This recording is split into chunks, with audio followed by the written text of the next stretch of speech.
வணக்கம். இன்னைக்கு உங்களுக்காக கதை சொல்ல வந்திருப்பது வியல் உங்கள் சகி. இன்னைக்கு நம்ம பார்க்க போற கதையின் பெயர் போலிகள். கதைக்குள்ள போலாமா? ஆபீஸில் இருந்து வந்த கதிர் வண்டியை வாசலில் நிறுத்திவிட்டு பேக் எடுத்துக்கொண்டு உள்ளே சென்றான். கவிதாவை கிச்சனில் காணவில்லை. பெட்ரூமில் எட்டி பார்த்தான். அங்கும் அவளை காணவில்லை. இதற்குள் தோட்டத்திலிருந்து அவள் பாட்டு சத்தம் கேட்டது. பரபரப்பாக அங்கே சென்றான். கொடியில் காயப்பட்டிருந்த துணிகளை எடுத்துக்கொண்டே அவள் பாடிக்கொண்டிருந்தாள். காலடி சத்தம் கேட்காதவாறு மெதுவாக சென்று அவள் பின்னால் நின்றான். கவிதா அவனை கவனிக்கவில்லை. காற்றுக்கென்ன வேலி, கடலுக்கென்ன மூடி, கங்கை வெள்ளம் சங்குக்குள்ளே அடங்கி விடாது, மங்கை உள்ளம் பொங்கும் போது விலங்குகள் ஏது என்று பாடிக்கொண்டே திரும்பியவள் கதிரை பார்த்ததும் டக்கென பாட்டி நிறுத்தினாள். அவள் முகம் வெட்கத்தால் சிவந்தது. என்னங்க, எப்ப வந்தீங்க? சத்தமே கேட்கலையே என்றாள் மெதுவாக. கதிர் சிரித்து கொண்டு அமைதியாக இருந்தான். என்னங்க அப்படி பாக்குறீங்க? இல்ல, இன்னைக்கு மேடம் என்ன ரொம்ப சந்தோஷமா இருக்கிற மாதிரி இருக்கே, அதுதான் என்ன காரணம்னு பாத்துட்டு இருக்கேன். அது என்றவள் வாயெடுப்பதற்குள், இருக்காது சந்தோஷம். இப்படி ஒரு இளிச்சவாயன் புருஷனா கிடைச்சா யாருக்கு தான் சந்தோஷம் இருக்காது? கங்கை போல மனசு பொங்குதாமே, ஏன் கடலை போல பொங்கலியோ மகாராணிக்கு என்று அங்கு வந்தாள் பார்வதி. அவளை பார்த்த கவிதாவிற்கு முகம் வேர்த்தது. அவள் அமைதியாக தலையை குனிந்து கொண்டாள். அம்மா, கடல் பொங்குச்சுன்னா அது சுனாமிமா என்று கூறிக்கொண்டு அங்க வந்த செல்வியை முறைத்த பார்வதி, வாடி வா, உன் சின்ன நீ எதனா சொல்லிடக்கூடாதே, அப்படியே உன் மூக்குல வேத்துடுமா, வரும்போதே மோப்பம் பிடிச்சுக்கிட்டு தான் வருவியா என்றாள்.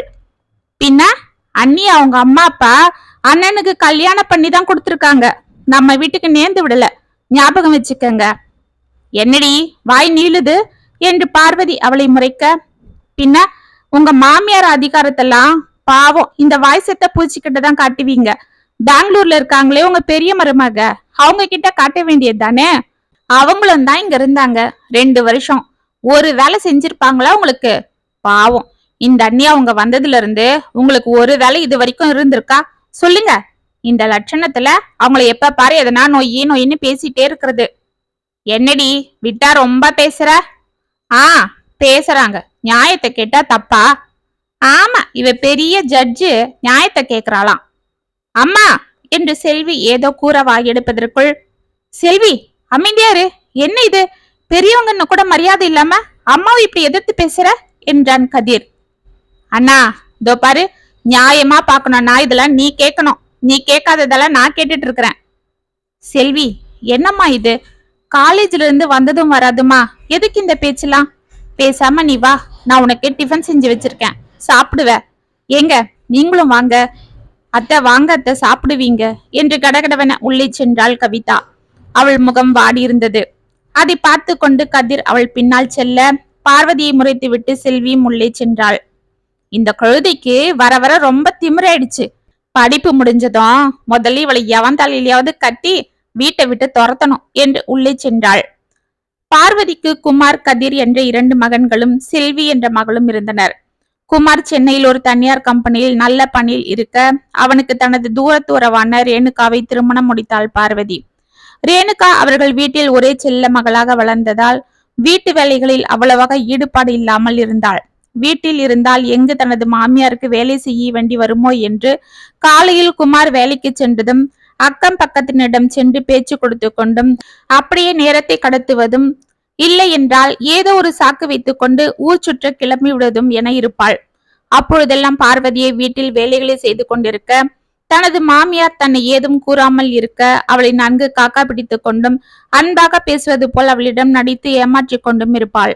இதற்கு மயங்கி பார்வதியும் அவளை எதுவும் சொல்வதில்லை. இப்படியே 2 வருடங்கள் செல்ல குமாருக்கு பணி பெங்களூருக்கு மாற்றலாகியது. விட்டால் போதும் என்று தான் கணவனோடு பெங்களூரில் தனி குடித்தனம் சென்று விட்ட ரேணுகாவிற்கு அப்பாடா என்று ஆனது. இதற்கிடையில் கதிர் படிப்பை முடிக்க அவனுக்கு பேங்கில் பணி கிடைத்தது. அவனுக்கு கவிதாவை பெண் பார்த்து திருமணம் முடித்தாள் பார்வதி. கவிதா பிகாம் முடித்திருந்தாள். மிகவும் சாதுவான பெண். அதிர்ந்து ஒரு வார்த்தையும் பேச தெரியாதவள். அவளுக்கு ஒரு தம்பியும் தங்கையும் இருந்தனர். குடும்பத்தில் மூத்த பெண் என்ற பொறுப்போடு அவள் தனது தாய்க்கு உதவிகள் செய்து கொண்டிருக்க, அதே பழக்கத்தில் அவள் இங்கு வந்தும் வேலைகளுக்கு அஞ்சாமல் பம்பரமாக அனைத்தும் எடுத்து கட்டி கொண்டு செய்து கொண்டிருந்தாள்.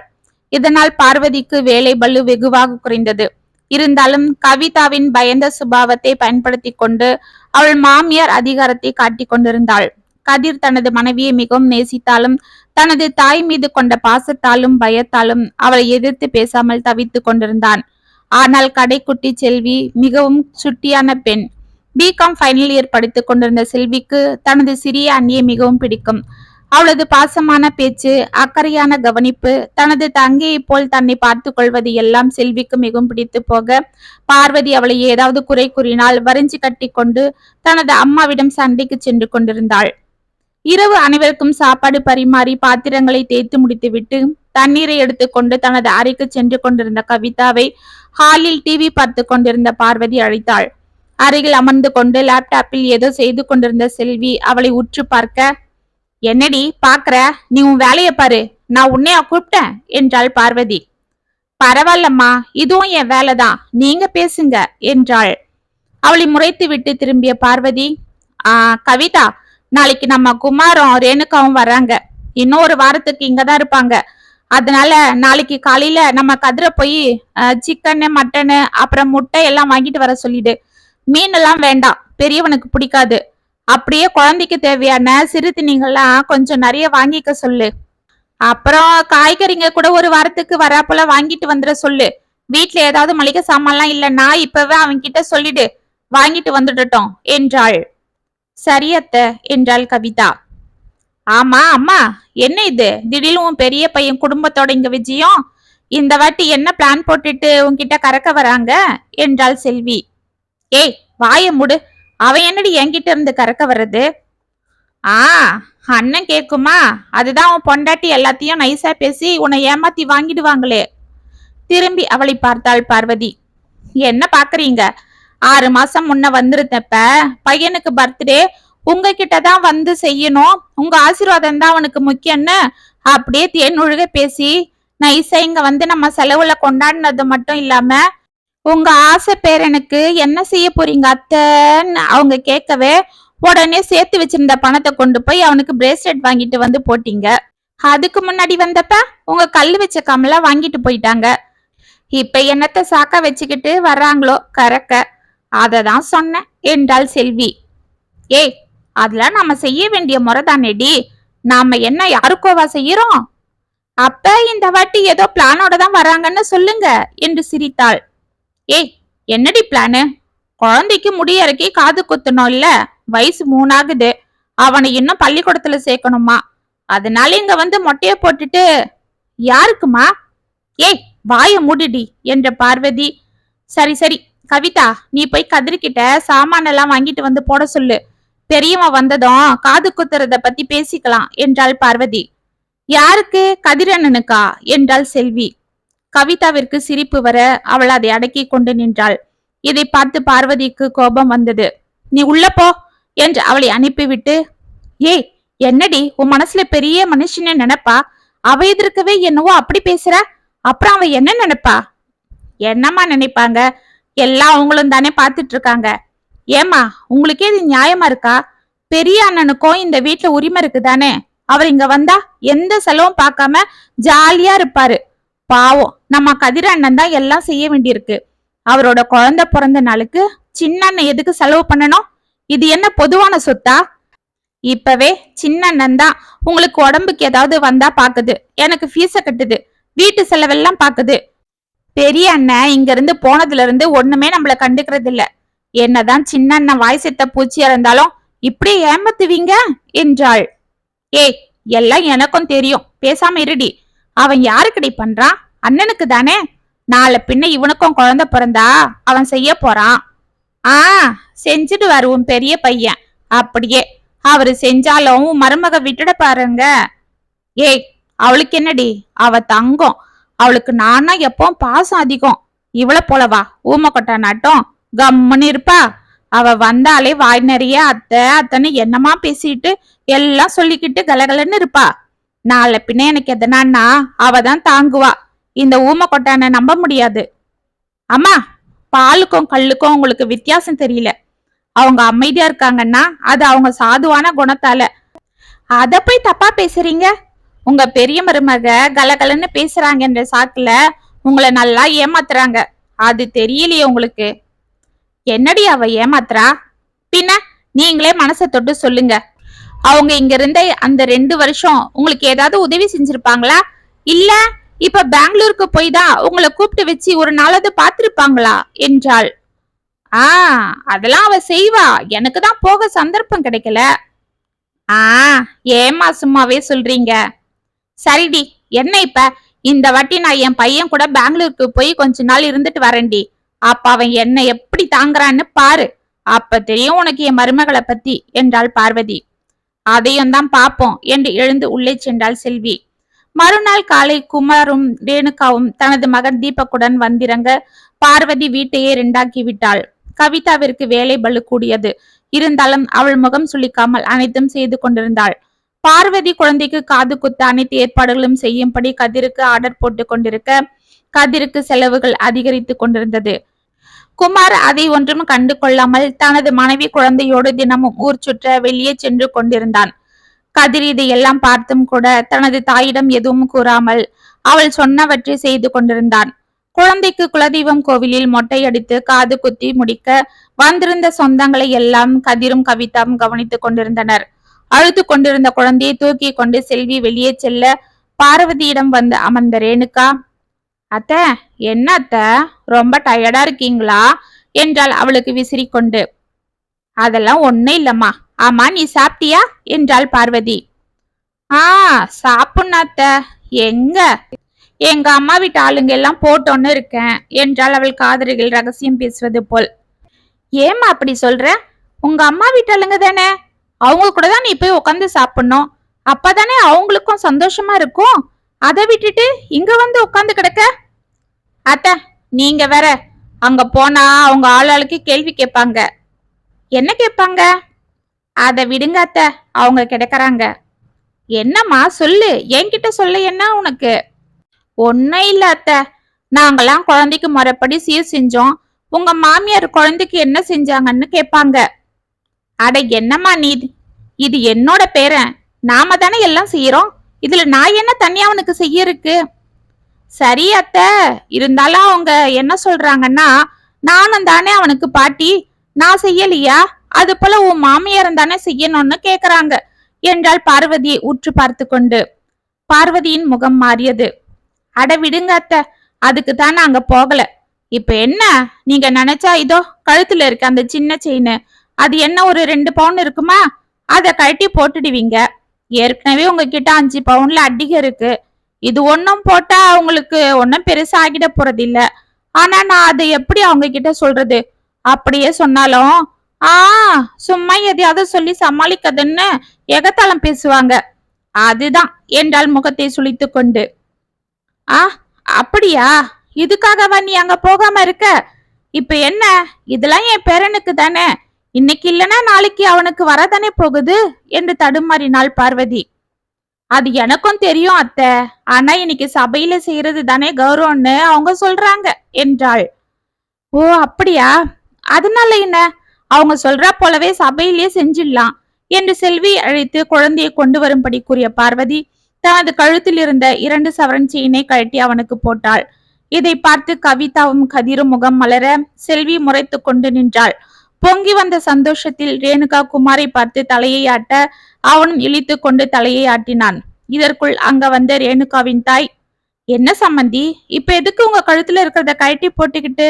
உங்க பேரன் தானே, எப்ப செஞ்சா என்ன, அப்புறமா அவங்களுக்கு தானே எல்லாம் என்று கூறி கொண்டிருக்க, கடவுளே, எங்க அம்மா எல்லாத்தையும் கெடுத்துடுவாங்க போல இருக்கு என்று பதறிக்கொண்டு அவளிடம் சென்ற ரேணுகா, அம்மா இங்க வாமா, அத பாரு அப்பா கூப்பிடுறாரு என்று அவளை தள்ளி கொண்டு சென்றாள். பார்வதி அவர்களை பார்த்து கொண்டு நின்று கொண்டிருக்க, அம்மா என்னம்மா, எதுக்கு இப்ப திடீர்னு இந்த செயினை கட்டி போட்டீங்க என்றாள் செல்வி கோபமாக. அது வந்து செல்வி, போதும், உங்க மருமக எதனா பாசாங்க செஞ்சு உங்களை ஏமாத்திருப்பாங்க அதுதானே? இல்லடி, அவங்க பிறந்த வீட்டாளுங்க எதிர்க்க கௌரவமா இருக்க. அதுதான் சின்ன அண்ணன் நகை எடுத்து வச்சு இதோ இவ்வளவு செலவு பண்ணுது, அப்புறம் என்ன என்றாள். இதற்குள் அங்கு வந்த கவிதா, ஏய் செல்வி, அதனால என்ன இப்ப? நம்ம குழந்தைக்கு தானே செஞ்சாங்க, விடு என்றாள். இல்ல நீ இப்படிதான் ஒவ்வொரு வாட்டியும் அவங்க அம்மாவை ஏமாத்தி எதனா வாங்கிட்டு போயிட்டு இருக்காங்க. எந்த செலவும் பண்றதும் இல்ல. பாவம் கதிர அண்ணன் தான் எல்லாம் செய்யுது. நாளைக்கு உங்களுக்கு குழந்தை பிறந்தா அதுக்கு செய்ய வேண்டாமா? அதுக்குள்ள எல்லாத்தையும் இவங்களே வாங்கிப்பாங்க போல இருக்கு. அப்பா இருந்திருந்தா கூட பரவாயில்ல. அம்மா தான் எங்களை சின்ன வயசுல இருந்து கஷ்டப்பட்டு வளர்த்தாங்க. ஏதோ அவங்களே சிறுக சிறுக சேர்த்து வச்சு இந்த நகையை வாங்கினாங்க. எனக்கும் சேர்த்து வச்சிருக்காங்க. எங்க அண்ணன்களை படிக்க வச்சாங்க. எங்க பெரிய அண்ணன் நல்லா சம்பாதிக்கும் போது இப்படி பொண்டாட்டிய கூட்டிட்டு தனியா போயிட்டாரு. ஆனா பாவம் சின்ன அண்ணன் தான் இப்ப குடும்பத்தை பாரத்தை எல்லாம் தாங்குறாரு. நீங்களும் அவருக்கு ஏத்தா போல ஒரு வாய்சத்த பூச்சி என்றாள். ஏய், என்ன இது? நாங்க யாருக்கோவா செய்யறோம்? எல்லாம் நம்ம குடும்பத்துக்கு தானே. நீ பேசாம வா என்று அவளை அழைத்து கொண்டு சென்றாள் கவிதா. மறுநாள் காலை ஊருக்கு செல்ல அன்று இரவு அனைத்தும் எடுத்து பெட்டியில் அடுக்கி கொண்டிருந்தனர் குமாரும் ரேணுகாவும். அங்கு வந்த பார்வதி, ஆமா என்னப்பா எல்லாம் ஏற கட்டியாச்சா என்று அங்கு வந்து அமர்ந்தாள். ஏற கட்டியாச்சுமா. ஏமா, நாங்களும் தான் வரும்போதெல்லாம் கேட்டுட்டு இருக்கோம். நீங்களும் வந்து எங்க கூட கொஞ்ச நாள் தங்கிட்டு போங்கன்னு. நீங்க வரவே மாட்டீங்களா என்று கோபித்து கொண்டான் குமார். அத்தைக்கு எங்க சின்ன மருமகளை விட்டு வர மனசு வரலன்னு நினைக்கிறேன் என்றாள் ரேணுகா குத்தலாக. அட என்னம்மா நீ, அப்படிலாம் ஒண்ணு இல்ல. நானும் இந்த வாட்டி உங்க கூட வந்து ஒரு மாசம் தங்கலான்னு தான் இருந்தேன் என்றாள். ரேணுகாவிற்கும் குமாருக்கும் இதை கேட்டதும் தூக்கி வாரி போட்டது. ஒருவரை ஒருவர் அதிர்ந்து பார்த்து கொண்டனர். ஆனா இப்ப வர முடியாத சூழ்நிலை ஆயிடுச்சு என்று அவள் கூறியதும் அப்பாடா என்று மூச்சு விட்டார்கள். அதை வெளியே காட்டிக் கொள்ளாமல், அப்படி என்னத்த சூழ்நிலை என்றாள் ரேணுகா பாசாங்கு செய்து கொண்டு. உன் நாத்தனார பொண்ணு கேட்டு ஒரு நல்ல இடம் வந்திருக்கிறதா நம்ம ஜானகிராமன் சொல்லியிருந்தான். பையனை பத்தி நம்ம கதிரு கூட விசாரிச்சானா. அவனுக்கு ரொம்ப திருப்தி. நீ வந்ததும் உன்கிட்டயும் கலந்து பேசி அப்புறம் ஒரு முடிவு எடுக்கணும்னு நாங்க நினைச்சிட்டு இருந்தோம். எங்க இந்த காது குத்து வேலையில ஒன்னும் சரியா பேச முடியல. நீயும் வெளியில போக வரன்னு இருந்துட்ட.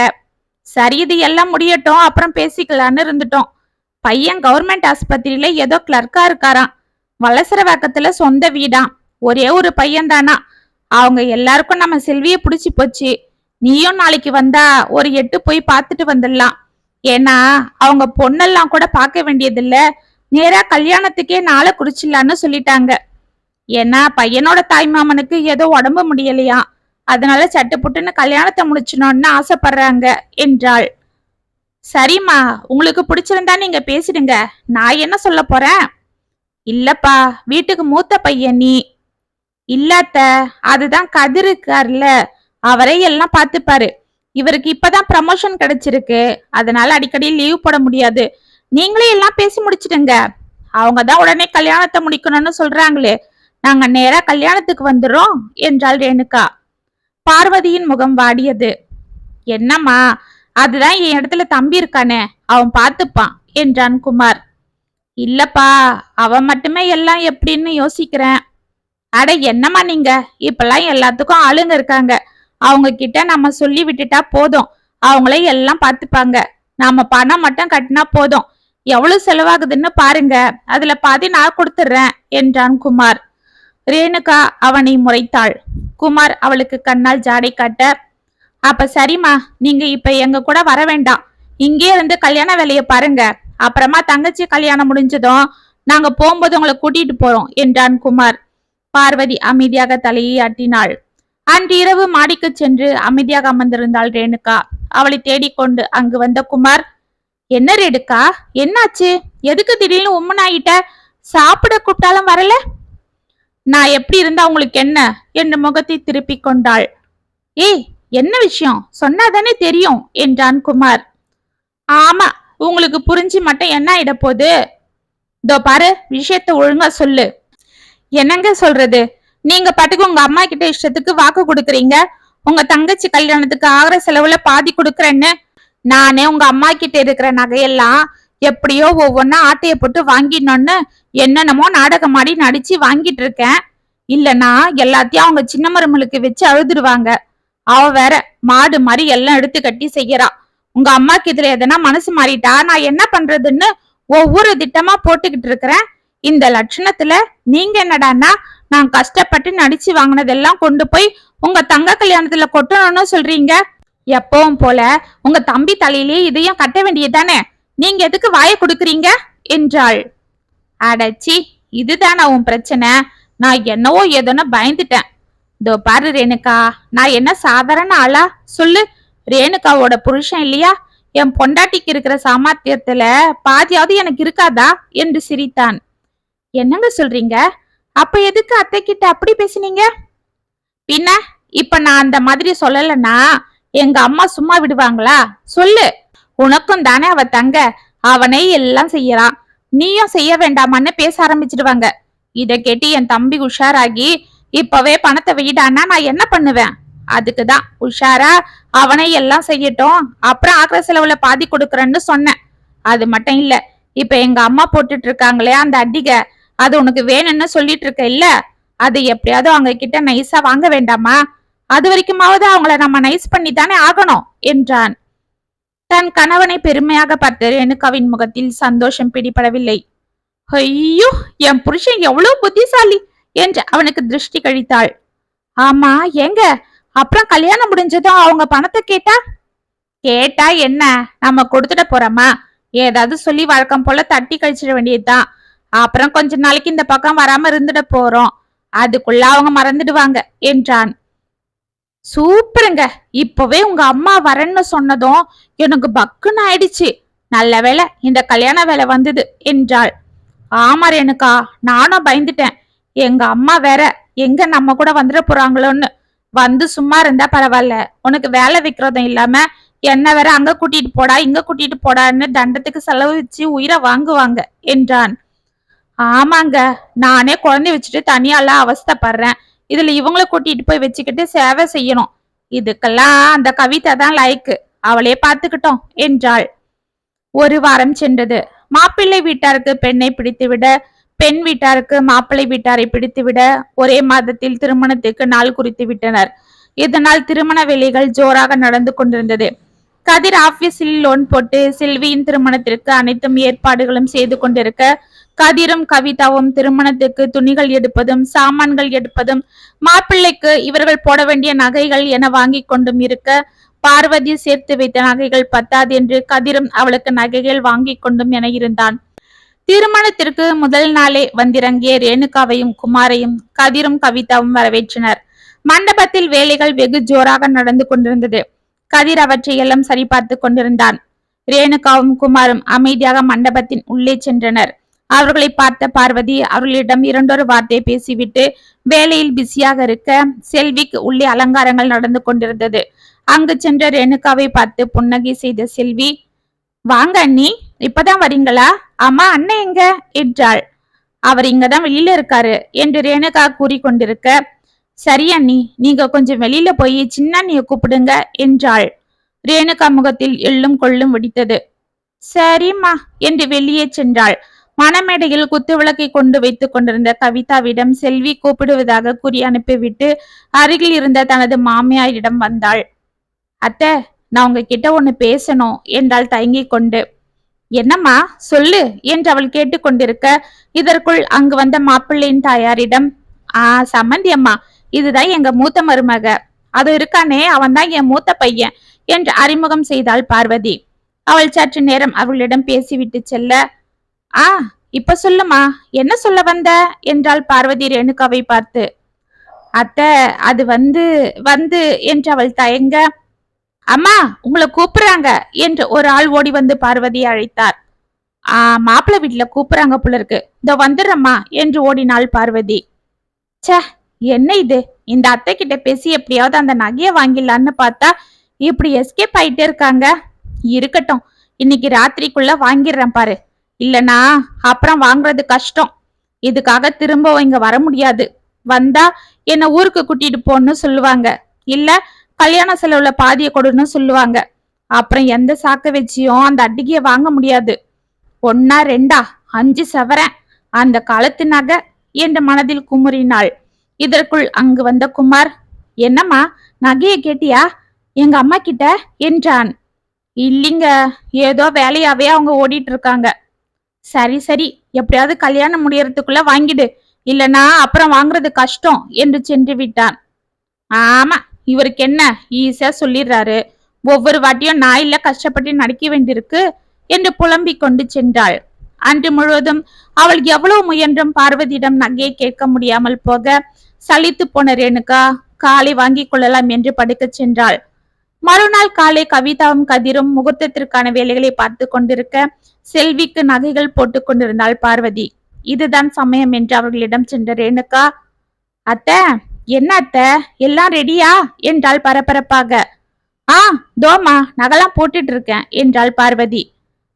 ஓ, நகன்னு சொன்னதும் எனக்கு இப்பதான் ஞாபகம் வந்தது. அத்தை, நான் வரும்போது அவசரத்துல நெக்லஸ் கொண்டு வர மறந்துட்டேன்.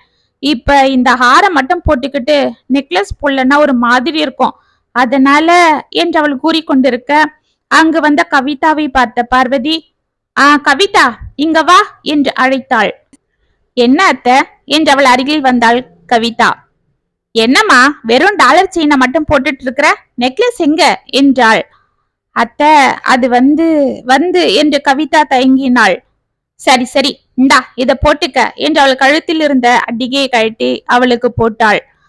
அத்தை, எனக்கு எதுக்கு இதெல்லாம் என்று கவிதா தடுமாற, பரவாயில்ல போட்டுக்கம்மா என்றாள் பார்வதி. ஆமா அண்ணி, போட்டுக்கோங்க என்றாள் செல்வி சிரித்து கொண்டு. இதை பார்த்த ரேணுகாவிற்கு ஆத்திரம் பொத்து கொண்டு வந்தது. அத்தை, என்ன இது, நான் நகை எடுத்துட்டு வரலன்னு உங்ககிட்ட நகையை கேட்க வந்தா நீங்க அவளுக்கு கொண்டு போய் போடுறீங்க என்று முறைத்தாள். அண்ணி, என்ன நீ, உங்களுக்கு இல்லாமலா, இருங்க என்று கடகடவென அங்கிருந்த பெட்டியை திறந்து அதிலிருந்து ஒரு கவரிங் நெக்லஸை எடுத்து அவளிடம் கொடுத்தாள் செல்வி. என்ன இது, அவளுக்கு 5 பவுன் தங்க நகை, எனக்கு கவரிங் நகையா என்றாள் ரேணுகா கோபமாக. ஆமா, போலியானவங்களுக்கு போலி நகை, தங்கமான குணம் கொண்டவங்களுக்கு தங்க நகை என்று சிரித்தாள் செல்வி. இதற்குள் அங்கு குமாரும் கதிரும் வர, என்ன சொன்ன, நான் போலியானவளா, எங்க பாத்தீங்களா உங்க தங்கைய, என்ன பார்த்து போலியானோன்னு சொல்லி கேலி பண்றாங்க, உங்க அம்மாவும் சிரிச்சுட்டு நிக்கிறாங்க என்று தேம்பினாள். அம்மா, என்னம்மா இது என்று தனது தாயை முறைத்தான் குமார். சாரிடா குமாரு, செல்வி தப்பு பண்ணிட்டா, மன்னிச்சுடு. உன் பொண்டாட்டிய மட்டும் போலியானவன்னு சொல்றா, நீயும் ஒரு போலியானவன்னு அவ சொல்லல பாரு என்றாள் பார்வதி அமைதியாக. என்னம்மா, எல்லாரும் சேர்ந்துக்கிட்டு எங்களை அசிங்கப்படுத்துறீங்களா என்று சீறினான் குமார். அண்ணா, என்ன இது, அப்படிலாம் இல்ல, செல்வி ஏதோ தமாஷுக்கு சொல்லியிருப்பா என்று பதறினான் கதிர். ஆமாக்கா, எனக்கு இந்த நகை வேண்டாம், நீங்களே போட்டுக்கோங்க என்று அதை கழட்ட சென்றாள் கவிதா. கவிதா, என் மேல சத்தியம், நீ இதை கழட்டக்கூடாது, யாருக்கும் கொடுக்கவும் கூடாது, இது இனிமே உனக்குதான் என்றாள் பார்வதி கம்பீரமாக. அனைவரும் அதிர்ந்தனர். ஆமா அண்ணி, அம்மா சொல்றது சரிதான் என்றாள் செல்வி. செல்வி, என்ன இது? அண்ணி, பேசாம இருங்க. அன்னைக்கு மாடியில குமார் அண்ணனும் பெரிய அண்ணியும் பேசிட்டு இருந்தத நீங்க கேட்டுக்கிட்டு தானே இருந்தீங்க, சொல்லுங்க என்றாள் செல்வி.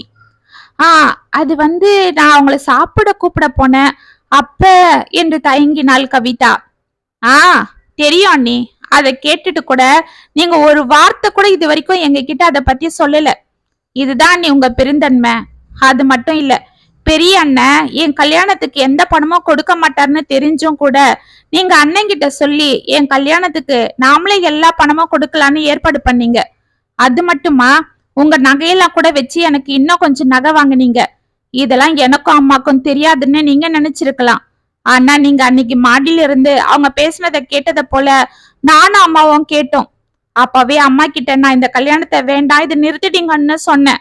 ஆனா அம்மா தான் தடுத்துட்டாங்க என்றாள். ஆமா, நான் தான் தடுத்துட்டேன்.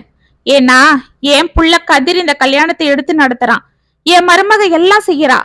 இதையே நான் நிறுத்தணும்? நான் வேண்டான்னு சொன்னா கூட அவங்க செய்வாங்க. அதனால தான் நான் அமைதியா இருந்துட்டேன். அப்பா கூட உங்ககிட்ட நான் எதுவும் சொல்லல. ஏன் தெரியுமா, உன்னை நான் என் மகனாவே நினைக்கலடா. என்னைக்கு நீ பெத்தவளையே பாரமா நினைச்சு பணத்துக்காக ஏன் கிட்டே நடிச்சியோ அப்பவே நீ யாரோ நான் யாரோன்னு ஆயிடுச்சு. இனிமே கதிர் ஒருத்தன் தான் என் பையன், அவன் தான் எனக்கு கொல்லி போடணும். இனிமே என் கவிதா மட்டும்தான் என் மருமக.